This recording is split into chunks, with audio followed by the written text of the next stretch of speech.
If you work with more than one Word document at a time, knowing how to switch between windows quickly can save you a lot of time and make your workflow much smoother. In this video, I'll show you exactly how to switch windows in Word using the built-in tools, so you can move from one document to another without confusion. And if this tutorial helps you out, make sure to hit like and subscribe for more simple software tips just like this. Let's get into it. First, open Microsoft Word and make sure you have more than one document open. This is important because the Switch Windows feature only shows documents that are currently active in Word. Once your files are open, look at the top ribbon and click the View tab. The View tab is where Word keeps a lot of display and window controls, so this is the right place to start.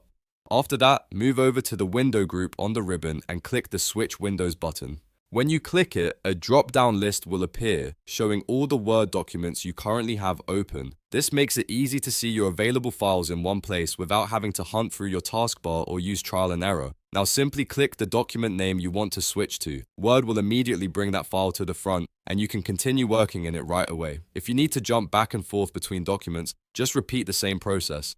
Go back to View, click Switch Windows, and choose the next file from the list. This feature is especially useful when you're comparing drafts, copying content, checking formatting, or reviewing information across multiple files. Instead of closing and reopening documents over and over, you can switch instantly and keep your workflow organized. It's a small feature, but it can make a big difference if you use Word every day. One quick tip: if you don't see the document you expect in the dropdown, double check that it's actually open in Word and are not minimized or closed. The Switch Windows list only displays active Word windows, so all your open files should appear there. Once you get used to this, switching between Word documents becomes fast and effortless. So that's how to switch windows in Word using the View tab and the Switch Windows menu.